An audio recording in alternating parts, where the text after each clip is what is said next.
오늘도 하태경입니다. 교육부 여러 쟁점이 많은데 해결하시느라 고생이 많으십니다. 고맙습니다. 부총리께서는 법률 불소급 원칙이 뭔지 아시죠? 한번 설명을 해주시죠, 우리 국민들께.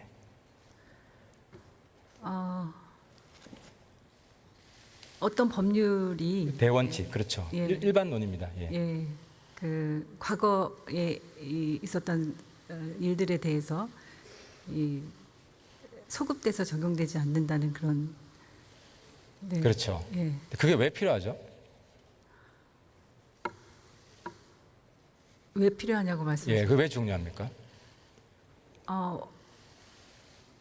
법률에 근거해서 어떤 법적 처벌을 한다고 했을 때 그 기준과 원칙이 분명해야 하기 때문이라고 생각합니다. 그렇죠. 이제 오늘 정한 룰로 옛날 일을 다 처벌해 버리면 네. 사람들이 불안정해서 못 살겠죠. 그렇죠. 사회 안정성이 파괴되고 네. 갈등이 심해질 거 아닙니까?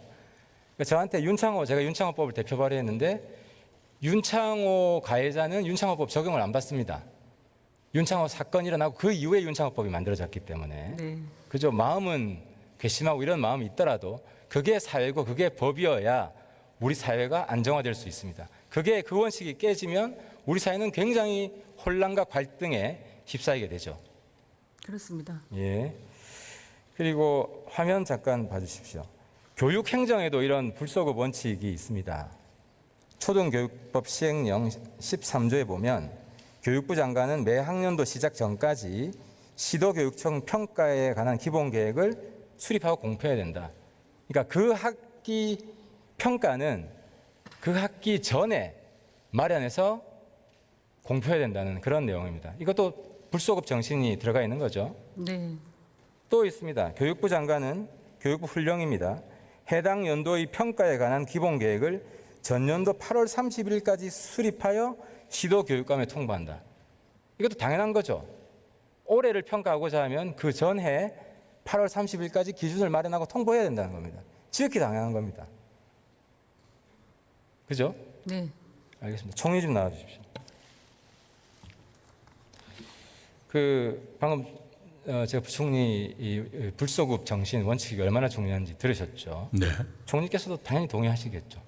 물론입니다. 그렇죠. 그리고 유일한 예외가 있다면 사후에 나온 법이 당사자에게 이익을 주는 경우에는 예외적으로 소급이 허용되는 경우가 있습니다만 행위 당시의 법률이 아니고는 처벌할 수 없다는 대원칙이 있습니다.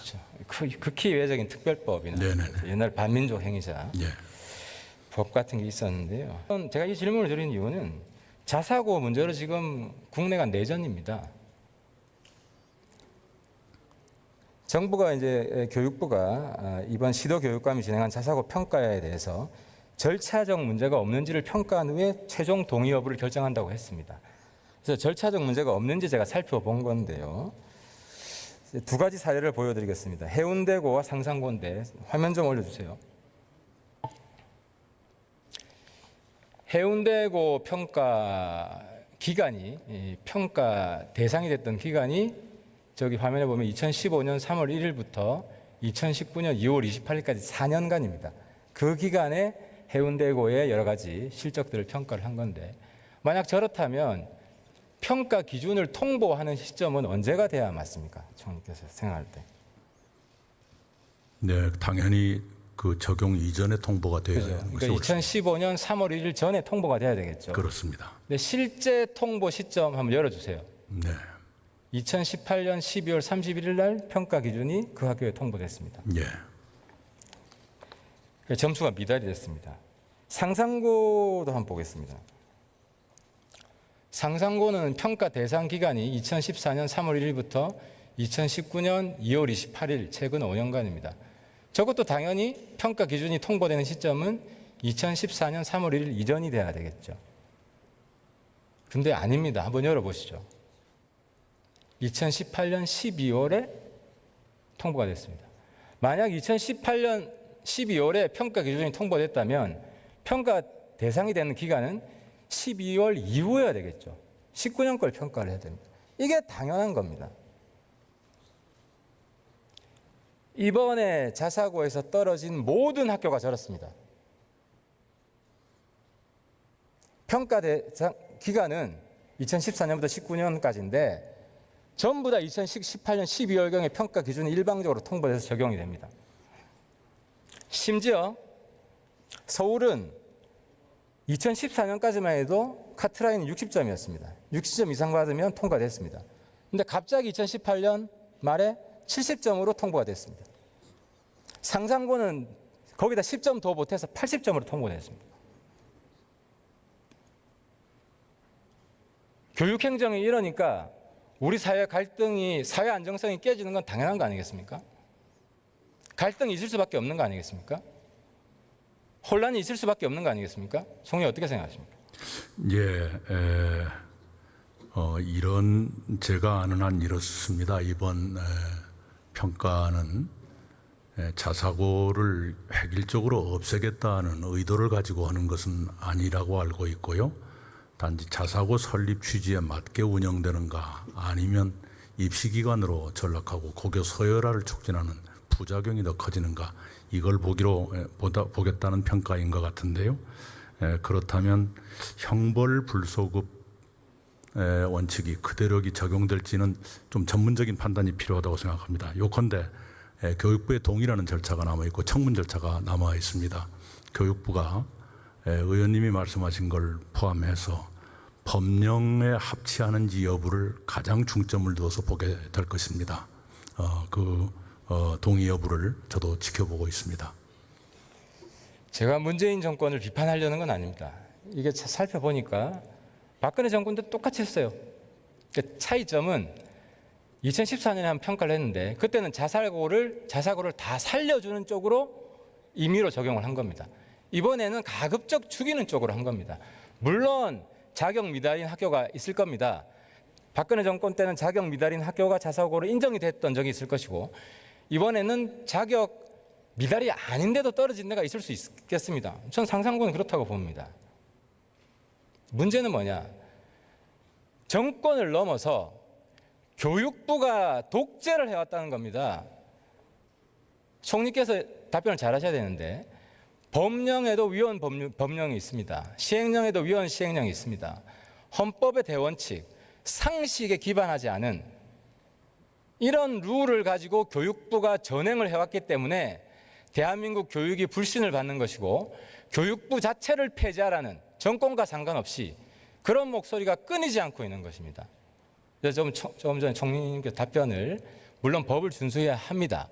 하지만 정부에서도 시행령 자체가 이 불소급 원칙을 깬 시행령이다, 기준이다. 그런 시행령이 적용되고 있다면 총리께서 이 시행령 고쳐야 된다 할 수 있는 거 아닙니까? 어떤 생각이십니까? 좀 전문가들의 의견도 여쭤보고요. 판단을 해보겠습니다. 저의 얇은 생각만 가지고 당장 이래라 저래라 하는 것도 또 다른 문제를 낳을 수가 있기 때문에요. 의원님의 지적을 무겁게 새기겠습니다. 그래서 저는 총리님 평소에 존경하고 있습니다. 왜냐하면 상식에 기반해 있고 우리 헌법 정신을 가장 잘 지키려고 노력하고 있기 때문이고 그런 점에서 저와 잘 통합니다. 그래서 총리님께서 제가 어느 당파적인 정파적인 이익 때문에 이런 주장을 하는 것이 아니라 헌법 정신과 상식이 넘치는 그런 대한민국을 만들기 위해서 총리의 역할이 필요하다고 해서 제가 교육부 장관께서는 좀 불편하실 것 같아서 총리님께 여쭤봤습니다. 예. 좀 긍정적인 이야기 답변 한번 해주시죠. 예. 그러한 취지를 교육부도 충분히 경청했으리라 생각합니다. 교육부의 청문과 동의 절차를 저도 예의주시하겠습니다. 감히 주장합니다. 이번에 시행된 자사고 평가 전면 무효화해야 됩니다. 대한민국 헌법과 상식을 위배했습니다. 새로운 통일적인 기준을 만들어서 그 기준에 맞게 몇 년 뒤에 재평가를 해야 됩니다. 그래야 국민들이 승복할 수 있을 것이고 대한민국이 바로 설 수 있을 것입니다.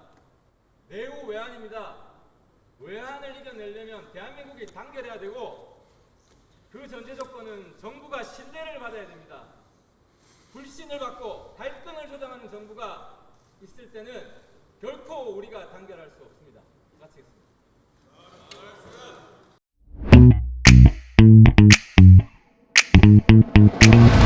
오늘도 하태경입니다.